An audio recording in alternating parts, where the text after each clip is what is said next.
चलिए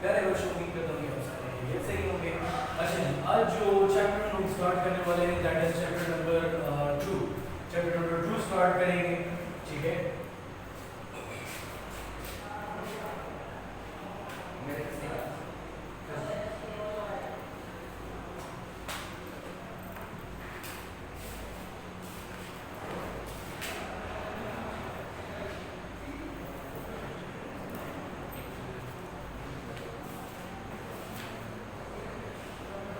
अच्छा सो आज जब हम चैप्टर 2 स्टार्ट करते हैं, बुक है किसके पास?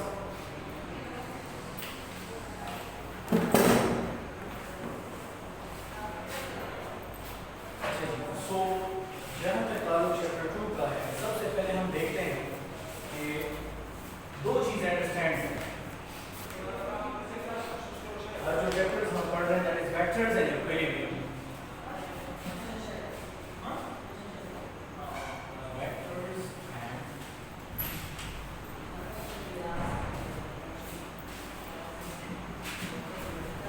वेक्टर्स इक्विलिब्रियम का चैप्टर हम लोग पढ़ रहे हैं।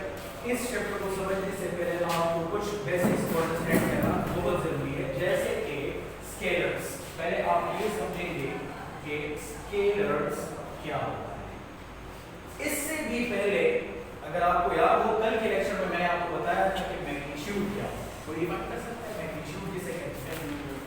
A number along with the proper number, वो नंबर जिसके साथ कोई खास यूनिट अटैच हो उसको हम लोग मैग्नीट्यूड कहते हैं। फॉर एग्जांपल 5 किलोग्राम 5 नंबर है और किलोग्राम यूनिट है, तो दोनों मिलके मैग्नीट्यूड बना देते हैं, सही है। सो स्केलर्स को बेसिकली हम कैसे डिफाइन करेंगे? आप कहेंगे कि all those quantities which are completely understood specified by its magnitude only and there is no need of direction, और डायरेक्शन की कोई जरूरत ना हो, तो ऐसे क्वांटिटीज को हम कहते हैं स्केलर्स। फॉर एग्जांपल अगर आपसे कोई टाइम पूछता है तो क्या आप कहते हैं कि अभी फॉर एग्जांपल 5 बज रहे हैं लेकिन नॉर्थ की डायरेक्शन, आपने कोई टाइम बताया?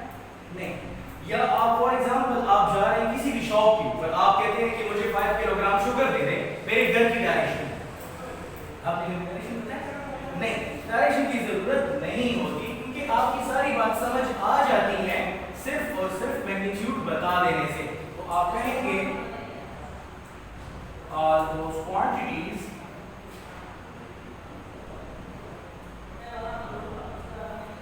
which are completely understood by its magnitude only, ठीक है, called scalars। उसको हम लोग क्या कहते हैं? स्केलर्स कहते हैं। अब स्केलर्स की क्या क्या एग्जांपल्स हो सकती हैं? फॉर एग्जांपल मैं कहता हूं टाइम, डिस्टेंस, ठीक है, स्पीड, वर्क, पावर, एफिशिएंसी, ये तमाम क्वांटिटीज आपके पास क्या है? These all are scalar quantities. क्यों? क्योंकि इसके लिए किसी भी किस्म की कोई डायरेक्शन की जरूरत नहीं होती। सही हो गया। अच्छा, अब हम देखते हैं कि जरा वेक्टर्स क्या होता है और अंडरस्टैंड करते हैं वेक्टर्स। देखिए, वेक्टर्स को हम डायरेक्शनल फिजिकल क्वांटिटीज भी कह सकते हैं। They are also called directional physical quantities. इसको हम डायरेक्शनल फिजिकल क्वांटिटीज भी कह सकते हैं। और स्केलर को दूसरे वर्ड्स में नॉन डायरेक्शनल फिजिकल क्वांटिटीज भी कहा जा सकता है। ठीक हो गया। सो डायरेक्शनल फिजिकल क्वांटिटीज या वेक्टर्स क्या होंगे? Are those quantities which are completely understood by its magnitude as well as direction. आपके पास मैग्नीट्यूड और डायरेक्शन दोनों होने चाहिए कंप्लीटली डिस्क्राइब करने के लिए या अंडरस्टैंड करने के लिए। आप कैसे डिफाइन करेंगे? आप कहेंगे कि all those quantities which are completely understood by its magnitude only, magnitude and direction, दोनों चीजें, magnitude and direction card vectors, उसको हम लोग क्या कहते हैं, वेक्टर क्वांटिटीज कहते हैं। अब वेक्टर क्वांटिटीज में आपके पास कौन कौन सी क्वांटिटीज आ सकती हैं?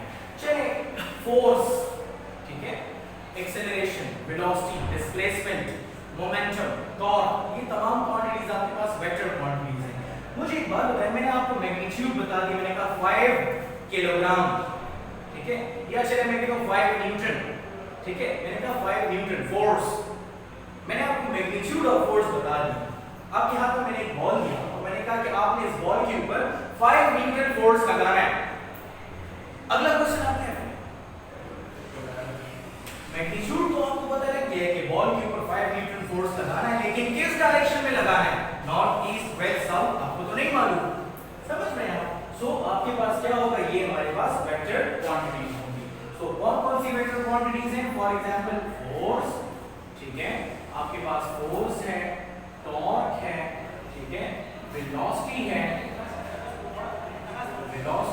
एक्सेलरेशन है, ठीक है, मोमेंटम है, ठीक है, डिस्प्लेसमेंट है, ये तमाम आपके पास क्या है, all these are vector quantities. इसको हम क्या कहते हैं, इसको हम वेक्टर क्वांटिटीज कहते हैं, ठीक है। अच्छा, सो ये तो कुछ वेक्टर्स के बारे में थे। अब वेक्टर्स को आप रिप्रेजेंट कैसे करेंगे, how we are going to represent a vector. देखिए किसी भी वेक्टर को जब आप रिप्रेजेंट करते हैं ना, so we represent a vector by an arrow above or below or by bold faces. आपने या ऊपर एरो लगाना है या नीचे एरो लगाना है या थोड़ा सा बोल्ड फेसेस के साथ आपने उसको रिप्रेजेंट करना है। वेक्टर्स की रिप्रेजेंटेशन आपने कैसे करनी है, ठीक है। Vectors are represented by an arrow above or below or by bold faces, ठीक है। आप कहेंगे vectors are represented by an arrow above or below or by bold faces। अब ठीक है, बोल्ड फेसेस कैसे हो सकते हैं, चले हम देखें। या आपने इस तरह ऊपर एरो लगाना होगा, चले मैं कहता हूं एक कोई वेक्टर है, या ऊपर एरो लगा दें या नीचे एरो लगा दें, या इस तरह बोल्ड फेसेस के साथ आप क्या कर लीजिए, उसको इस तरह बोल्ड फेसेस को एक्सप्रेस करें। This is the symbolic representation of vectors, ये वेक्टर्स की सिंबॉलिक रिप्रेजेंटेशन। चलिए आगे चलते हैं। अब क्वेश्चन ये है कि आपने किसी भी वेक्टर को एक्स वाई प्लेन में कैसे रिप्रेजेंट करना है, how to represent a vector in x y plane. पहले तो आप ये समझेंगे कि रेक्टेंगुलर कोऑर्डिनेट सिस्टम क्या होता है, या एक्स वाई प्लेन आप किसे कहते हैं, ठीक है। पहले तो आप ये अंडरस्टैंड करिए, rectangular coordinate system. Rectangular coordinate system क्या होता है, या कार्टेशियन कोऑर्डिनेट सिस्टम क्या होता है, कार्टेशियन कोऑर्डिनेट सिस्टम, ठीक है। रेक्टेंगुलर कोऑर्डिनेट सिस्टम किसे कहते हैं, या कार्टेशियन कोऑर्डिनेट सिस्टम किसे कहते हैं। देखिए 3 mutually perpendicular axis forms a system। इस सिस्टम को हम क्या कहते हैं, इसको हम एक्स वाई प्लेन भी कह सकते हैं, या रेक्टेंगुलर कोऑर्डिनेट सिस्टम भी कह सकते हैं, या कार्टेशियन कोऑर्डिनेट सिस्टम भी कह सकते हैं। कैसे, ये एक्स एक्सिस है, ये वाई एक्सिस है, और ये रहा आपके पास जी एक्सिस, ठीक है। ये आपके पास 3 तरह के एक्सिस, कितने तरह के एक्सिस हैं, 3 तरह के। और अगर आप देखें जिस डायरेक्शन से भी देखें, ऊपर से देखें, नीचे से देखें, साइड से देखें, जिस डायरेक्शन से भी आप देखेंगे, ये तीनों वेक्टर्स एक दूसरे को क्या है, perpendicular. 3 mutually perpendicular axes forms a system, and this system is called rectangular coordinate system या Cartesian coordinate system भी इसको हम कह सकते हैं, ठीक है। आप कहेंगे 3 mutually perpendicular axes forms a system called rectangular coordinate system,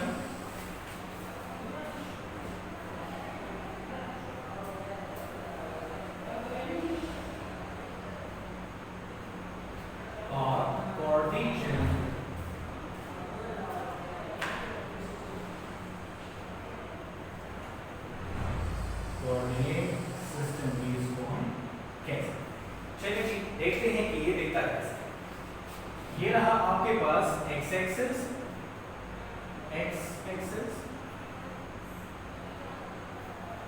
ये रहा आपके पास y एक्सिस, और z axis actually imaginary axis, देखो इस तरफ है हवा में, तो हवा में तो मैं नहीं कर सकता, इमेजिनरी एक्सिस तो मैं क्या करता हूँ, मैं यहाँ पर इस तरह डॉटेड लाइन के साथ इसको शो कर देता हूँ, let me call it z axis, इसको मैं क्या कहता हूँ, z एक्सिस। अब x, y और z के दरमियान हमारे पास एंगल्स बनते हैं, x एक्सिस, y एक्सिस और z एक्सिस में हमारे पास डिफरेंट तरह के एंगल्स बनते हैं। x और y के दरमियान में जो एंगल होगा, let me call it alpha, इसको मैं अल्फा कहता हूँ। y और z के दरमियान जो एंगल होगा, let me call it beta, और z और x के दरमियान में जो एंगल होगा, let me call it gamma, उसको हम गामा कहते हैं। सो ये हमारे पास एक प्लेन नजर आ रहा है, and this plane is basically our rectangular coordinate system or Cartesian coordinate system. Question ये है कि किसी भी वेक्टर को आप xy प्लेन में शो कैसे करेंगे, how to represent any vector in xy plane. याद रखें, आपको सबसे पहले समझना होगा कि पोजीशन क्या होता है। पोजीशन, जब आप पोजीशन को समझेंगे तो आप किसी भी वेक्टर को xy प्लेन के अंदर बड़ी आसानी से क्या कर सकते हैं, एक्सप्रेस कर सकते हैं। पोजीशन क्या है, basically the location of a point in xy plane with respect to the origin. आप xy प्लेन के अंदर किसी भी पॉइंट तक जाना चाहते हैं, आप ओरिजिन से कितना डिस्टेंस कवर करके जाएंगे, कितनी लेंथ कवर करके ओरिजिन से उस पॉइंट तक आप पहुंचेंगे, वो उस पॉइंट की पोजीशन होगी। फॉर एग्जांपल, आपको घर जाना है, आप कहोगे फॉर एग्जांपल कि मुझे phase 6 sector number this and for example house number this, तब आप अपने एग्जैक्ट लोकेशन पे पहुंच सकते हैं। या अगर आप कहें कि मुझे पेशावर जाना है, आप ऑलरेडी पेशावर में आप खड़े हैं, तो आपका जो ड्राइवर वो तो नहीं समझ पाएगा कि आप जाना कहां चाहते हैं। जब तक आप उसको एग्जैक्ट पोजीशन नहीं बताओगे तो उसको बात समझ में नहीं आएगी। सो पोजीशन क्या है, basically the location of a point, the location of a point in xy plane with respect to some origin, with respect to some origin called position, उसको हम लोग पोजीशन क्या कहते हैं, उसको पोजीशन। अब क्वेश्चन ये कि हम कैसे किसी भी पॉइंट की लोकेशन को शो करते हैं। बेटा याद रखिए, लोकेशन को शो करने के लिए आप एक रिप्रेजेंटेशन यूज करते हैं, what we call ordered pair, उसको हम लोग क्या कहते हैं, ऑर्डर्ड पेयर। पहले तो आप ये समझें कि ऑर्डर्ड पेयर होता क्या है, ठीक है। ऑर्डर्ड पेयर बेसिकली आप किसे कहते हैं, याद रखिए आप लोगों ने पहले भी पढ़ा होगा x, y, इसको हम लोग ऑर्डर्ड पेयर क्या कहते हैं, ऑर्डर्ड पेयर। इसमें ये x जो है ना, ये हमारे पास इनपुट को शो करता है, ये y हमारे पास किसको शो करता है, आउटपुट को। मैथ्स की लैंग्वेज में अगर कहें तो ये x डोमेन को शो करता है, सही कह रहा हूं, और ये y बेसिकली रेंज को शो करता है, सही है। अच्छा याद रखें, अब किसी भी पॉइंट की लोकेशन को अगर आपने स्पेसिफाई करना हो इन xy प्लेन तो कैसे, पहले हम उसको अंडरस्टैंड करते हैं। कंसीडर करें कि मेरे पास एक xy प्लेन है, कंसीडर एन xy प्लेन। चले आप कोई xy प्लेन कंसीडर कर लें। मैं कहता हूं जी कि मेरे पास जो xy प्लेन है, ये x, x डैश, y और y डैश, ये मैंने एक xy प्लेन ले लिया, and this central point is called origin. इसको हम लोग ओरिजिन कहते हैं, इसको रेफरेंस पॉइंट भी कहा जा सकता है। याद रखिए, ये मेरे पास ओरिजिन है, या इसका दूसरा नाम रेफरेंस पॉइंट भी है, इसका दूसरा नाम क्या है, रेफरेंस पॉइंट भी है। ठीक हो गया। अब जरा देखते हैं जी, मैं कहता हूं कि एक पॉइंट यहां पर मैंने कंसीडर किया हुआ है P, suppose P is a point over here, मुझे इस पॉइंट की लोकेशन बतानी है यूजिंग वेक्टर। किसी वेक्टर को यूज करके मुझे इस पॉइंट की पोजीशन बतानी है। किसी भी वेक्टर को यूज करके इस पॉइंट की पोजीशन कैसे बताएंगे, आपको मालूम है कि xy प्लेन जो होता है, ये xy प्लेन, इसके ऊपर मार्किंग्स होती हैं। चलिए मैं कहता हूं this is 1, this is 2, this is 3, this is 5 6। इसी तरह ये हमारे पास नेगेटिव एक्सेस है -2 -3 -4 -5 और -6। इसी तरह ऊपर चलते हैं, मैं कहता हूँ 1 2 3 4 5 6, ठीक है। चलिए आगे भी जा सकते हैं, 7 तक भी जा सकते हैं, ऊपर भी जा सकते हैं, ठीक है। चलिए दिस इज -1, दिस इज -2 -3 -4 -5 -6, ठीक हो गया। अब मुझे किसी भी पॉइंट की पोजीशन को शो करना है, ठीक हो गया। मैं कहता हूं कि मेरे पास ये एक पॉइंट है P, सही है। मुझे इस पॉइंट की पोजीशन शो करना है। मैंने क्या करना होगा, मैंने एक वेक्टर ड्रा करना होगा ओरिजिन से मैं एक वेक्टर ड्रा करूंगा और इस पॉइंट तक मैं जाऊंगा। I will draw a vector from origin to that specific point. याद रखें इस लाइन को, ये जो वेक्टर आपने ड्रा किया, इसको पोजीशन वेक्टर कहते हैं। क्या कहते हैं? इसको पोजीशन वेक्टर कहा जाता है। इस पोजीशन वेक्टर में ये जो लेंथ ऑफ द वेक्टर है ये मैग्नीट्यूड शो करता है वेक्टर का, और ये जो एरो हेड है ये डायरेक्शन ऑफ वेक्टर को शो करता है। यहां पर आपके पास ये लेंथ ऑफ वेक्टर क्या शो कर रहा है जी? ये आपको मैग्नीट्यूड शो कर रहा है। क्या शो कर रहा है? मैग्नीट्यूड। एंड एरो हेड क्या शो कर रहा है? एरो हेड आपके पास डायरेक्शन को रिप्रेजेंट कर रहा है। अब ये जो पॉइंट मैंने कंसीडर किया है, ये देख लें कि ये पॉइंट x एक्सिस पे किस पॉइंट पे है और y एक्सिस पे किस पॉइंट पे है, and we represent it through an ordered pair. मैं उसको ऑर्डर्ड पेयर से रिप्रेजेंट करूंगा। चलिए मैं देख लेता हूं। ये जो पॉइंट मैंने कंसीडर किया है, this point is 6 point on x axis, तो मैं लिखूंगा 6, ये जो पॉइंट है ये हमारे पास 5 पॉइंट्स ऑन y एक्सिस है, सो आई विल राइट 5 है। ये जो ऑर्डर पेयर मैंने शो किया, ये असल में इस पॉइंट की बेसिकली लोकेशन है, and I used a position vector to draw this position, या इसकी लोकेशन को ड्रा करने के लिए। पोजीशन वेक्टर को आप कैसे डिफाइन करेंगे? आप कहेंगे पोजीशन वेक्टर को आप कैसे डिफाइन करते हैं? आप कहेंगे कि the vector which is drawn from the origin to a point in xy plane to show the location या position of a point, we call it a position vector। तो आप कहेंगे कि the vector which is drawn from origin to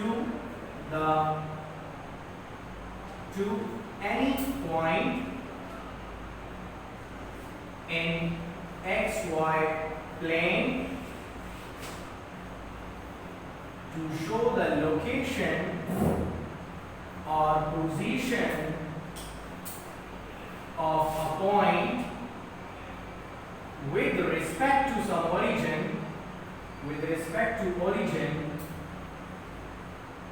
called position vector। उसको हम लोग position vector, सही हो गया। So this was all the discussion about vectors। Scalars के बारे में मैंने बताया, वेक्टर्स के बारे में मैंने बताया, मैंने आपको पोजीशन वेक्टर के बारे में बताया कि किसी भी वेक्टर को आप कैसे रिप्रेजेंट कर सकते हैं, ठीक है, और उसको xy प्लेन में आप कैसे रिप्रेजेंट करेंगे। याद रखें, थोड़ी सी और डिस्कशन करते हैं, इसमें थोड़ा सा ऐड और भी करते हैं। याद रखें कि आप जब भी किसी वेक्टर को डिस्कस करेंगे तो वेक्टर के साथ मैग्नीट्यूड भी होगा और डायरेक्शन भी होगा। सही कह रहा हूं? अच्छा, चलिए मैं कहता हूं कि we are having a vector a। मेरे पास एक वेक्टर a है। चलिए इस वेक्टर का मैग्नीट्यूड मैं ऐसे शो कर देता हूं। This is what? Magnitude of the vector, और इसी वेक्टर का डायरेक्शन मैं शो करूंगा विद एन a कैप। अब ये आपके लिए एक नई बात होगी। अभी तक की जो बातें थी वो आपको कुछ बहुत ज़हन में पहले से मौजूद थी। अब जो मैंने नोटेशन यूज की है a एरो, ये जो a कैप आपको नजर आ रहा है, इस को हम यूज करते हैं for what? For showing the direction of a vector.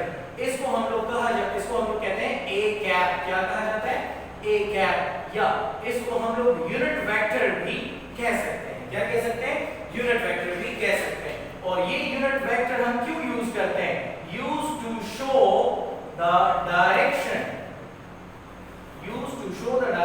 of a vector, किसी भी वेक्टर के डायरेक्शन को शो करने के लिए हम लोग यूनिट वेक्टर यूज करते हैं। और यूनिट वेक्टर बेसिकली डिफाइन कैसे होता है, आप कहेंगे a vector with magnitude 1, वो वेक्टर जिसका मैग्नीट्यूड 1 हो उसको हम लोग क्या कहते हैं, यूनिट वेक्टर कहते हैं। सही है, आप कहेंगे कि a vector with magnitude 1, वो वेक्टर जिसका मैग्नीट्यूड 1 हो, ठीक है, कॉल्ड यूनिट वेक्टर, उसको हम लोग यूनिट वेक्टर कहते हैं। याद रखें x एक्सिस के लिए हम क्या मैग्नीट्यूड यूज करते हैं, y के लिए क्या यूज करते हैं, z के लिए क्या यूज करते हैं, वो तो और से देखें। फॉर x एक्सिस, अगर आप x एक्सिस पे किसी वेक्टर को शो करते हैं तो उसके लिए आप i कैप यूज करेंगे। क्या यूज करेंगे, i कैप यूज करेंगे। i cap is used for a vector direction along x axis. अगर आप किसी भी वेक्टर का direction along x axis show करना चाहते हैं तो आपने i कैप को यूज करना होगा। चलिए, अगर आप y एक्सिस की तरफ जाते हैं, अगर कोई वेक्टर y एक्सिस पे है तो उसके लिए आप j कैप यूज करेंगे। अगर z एक्सिस पे है, तो आप क्या यूज करेंगे, k कैप यूज करेंगे। याद रखें इन तीनों i j k वेक्टर्स को आप लोग जनरली